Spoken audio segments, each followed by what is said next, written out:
तो दोस्तों स्वागत है आप सभी का मैथ वाले सर के नए वीडियो में। तो आज के वीडियो में हम बात करने वाले थे क्लास 9th का फर्स्ट चैप्टर एक्सरसाइज 1.5, ठीक है, जो कि आपका क्वेश्चन नंबर 5th तक मैंने कंप्लीट करवा दिया था। और आज से हम स्टार्ट करने वाले थे 1.6 और उसका ये बेसिक वीडियो होने वाला है, ठीक है। इसमें हम बेसिकली बात करेंगे law of exponent of real number, जो कि आप पेज नंबर 24 पे भी देख सकते हो, ठीक है। उसमें बेसिकली हम समझेंगे कि कुछ एग्जांपल आपको गिवन है, 4 एग्जांपल हैं। इस एग्जांपल के माध्यम से हम 4 फॉर्मूला भी बोल सकते हो आप, उन सबको समझेंगे, ठीक है। यानी आप समझ सकते हो कि 1.6 एक्सरसाइज की ये बेसिक होने वाली है, ठीक है। तो चलिए वीडियो को स्टार्ट करते हैं। तो सबसे पहले लिखते हैं law of exponent for real number is. तो यहाँ पे मैंने लिख लिया है पहला रूल। देखिए यहाँ पे आपको 4 आपको बेसिकली समझने हैं, फार्मूला बोल सकते हो, जिसको हम यहाँ पे समझेंगे एक एक करके। मैं आपको फार्मूला समझाऊंगा, फिर उस पर आपके बुक का ही क्वेश्चन लगा के दिखाऊंगा, ठीक है। तो देखिए law of exponent for a real number, आपका पहला नियम ये है कि अगर ए की पावर, यहाँ पे कोई भी संख्या हो सकती है, 2 हो सकता है, 4 हो सकता है, 3 हो सकता है, कुछ भी संख्या हो सकती है। ए के पावर कोई पावर गिवन है, ठीक है।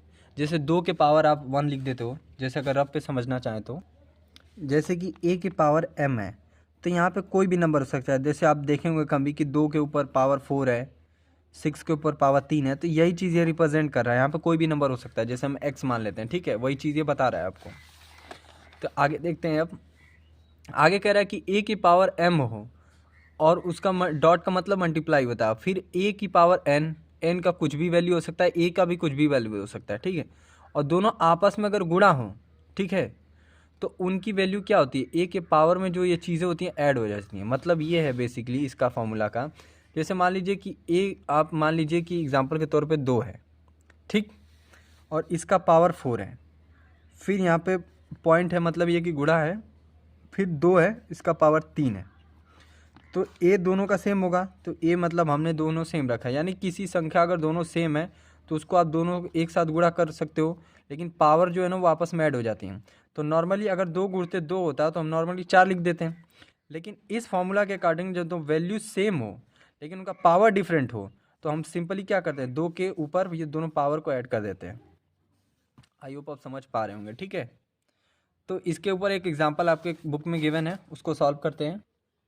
तो बुक का एग्जाम्पल है 17 का स्क्वायर इंटू 17 का पावर 5, ठीक। इन दोनों का हमें करना है।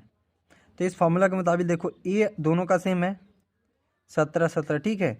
बस पावर जो है ना, m जो है ये ऊपर जो हम लिखते हैं इसको पावर बोलते हैं, तो पावर डिफरेंट है। तो फॉर्मूला के अकॉर्डिंग ए लिखेंगे, ये हमारा 17 मान लेते हैं, और पावर आपस में ऐड हो जाती हैं, तो यानी कि 2 + 5 हो जाएगा, और यही आ जाएगा आपका आंसर। आई होप आप समझ गए होंगे। आप इसको और सिंप्लीफाई कर सकते हो।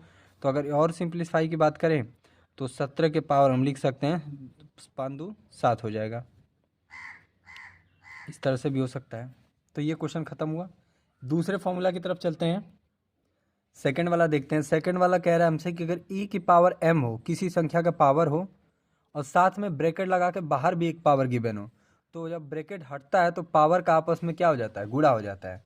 एग्जाम्पल के तौर से समझे तो बुक का एग्जाम्पल लेते हैं। बुक में एग्जाम्पल गिवन है आपका कि 5 के पावर 2 है और ब्रैकेट के बाहर भी पावर क्या है, 7 है।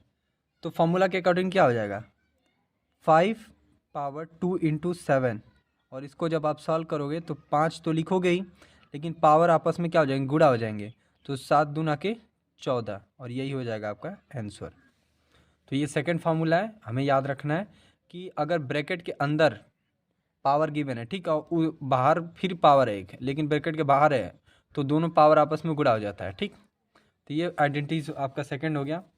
थर्ड आइडेंटिटीज को देखते हैं। देखिए यहाँ पे इसको आप समझिए ध्यान से, ठीक है। यहाँ पे आपसे कह रहा है कि अगर भाग में गिवन हो, डिवाइड में, जैसे a की पावर m कोई दे दिया संख्या, a की पावर n कोई संख्या दे दी। यहाँ पे मैं बार बार बता रहा हूँ कि a की जगह पर कोई भी संख्या हो सकती है। जैसे फिर मैं रब पे बता दे रहा हूँ, आपको कन्फ्यूज़न ना हो। जैसे a के पावर m है, ठीक, और a के पावर n है, तो इसके जगह पे एग्जाम्पल के तौर पर ले रहे हैं, कोई भी नंबर हो सकता है। जैसे 2 के पावर 3 रख लिया, और फिर 2 के पावर 4 रख लिया, ये आपका एग्जाम्पल के तौर पर, ठीक। इसका मतलब यही है, ठीक है। तो अगर ऐसे हो क्वेश्चन तो आप उसको फॉर्मूला के अकॉर्डिंग ऐसे लिख सकते हो, a के पावर m - n लिख देना। लेकिन एक कंडीशन ये भी जुड़ी होती है कि m जो है ना ऊपर वाला डिनोमिनेटर का जो पावर होगा, ठीक है, डिनोमिनेटर से क्या होगा, छोटा होगा, m is greater than n, ठीक। तो इसके ऊपर एक एग्जांपल देख लेते हैं। तो इसके ऊपर एग्जांपल एक गिवन है हमारा 23 की पावर 10 अपॉन में 23 का पावर 7। तो फॉर्मूला के अकॉर्डिंग क्या हो जाएगा, ए की वैल्यू क्या है आपकी, ए की वैल्यू है आपकी 23, तो 23 पहले लिख लो। एम क्या है आपका 10 है, तो यहाँ पर आप बेसिकली लिखोगे 10, ठीक। 10 में से फिर क्या करोगे, माइनस एन की वैल्यू क्या है यहाँ पे, नीचे जो होगा वह एन होगा, यानी कि 7 है। तो जब आप इसको सॉल्व करोगे तो ये हो जाएगा 23 के पावर, दोनों में से बड़ा कौन है, 10 है, इसका साइन प्लस है तो प्लस ही रहेगा, यहाँ पे 3 बच जाएगा, ठीक। और ये हो जाएगा आपका आंसर। आई होप आप समझ गए होंगे इसमें। और यहाँ पे कंडीशन याद रखना, ठीक है, यहाँ पे m जो है ग्रेटर देन है n से, यानी कि m की जगह पर क्या है, ऊपर वाले को m कहते हैं पावर और नीचे वाले पावर को n कहते हैं, ठीक है। तो आप देख सकते हैं कि 10 क्या है, 7 से बड़ा है, तो ये वाला कंडीशन लाई कर रहा है, इसलिए फॉर्मूला लगाया, ठीक है। तो चलिए लास्ट फॉर्मूले को देखते हैं। अब तक चीज़ें क्या हो रही थी, अब तक क्या हो रहा था कि पावर डिफरेंट था लेकिन वैल्यू क्या थी, सेम थी। लेकिन यहाँ पे देखो एक वैल्यू सब में सेम थी लेकिन पावर डिफरेंट था। लेकिन अब जो है ना इस फॉर्मूले में लास्ट वाले में ए और बी, इसका मतलब ये दो डिफरेंट आपको नंबर होंगे, उसके पावर भी सेम होंगे लेकिन नंबर डिफरेंट होंगे। जैसे कि एग्जाम्पल के तौर पे अगर बात करें तो 2 गुणते 3 होगा लेकिन पावर दोनों का क्या होगा, सेम ही होगा, ठीक। इस तरह से नंबर तो सेम नहीं होंगे लेकिन पावर सेम होंगे, वही चीज़ ये 4 फार्मूला लाई होगा तब। तो तब हम उसका फॉर्मूला लिखेंगे a इंटू बी, पावर वही सेम वाला लगा देंगे।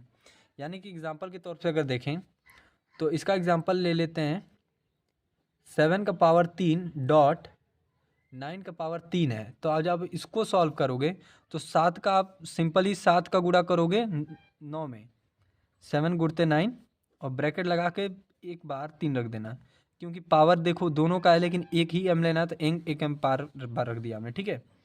अब इसको सॉल्व कर लो, 63 हो जाएगा, ये 63 के पावर 3, और यही हो जाएगा आपका आंसर।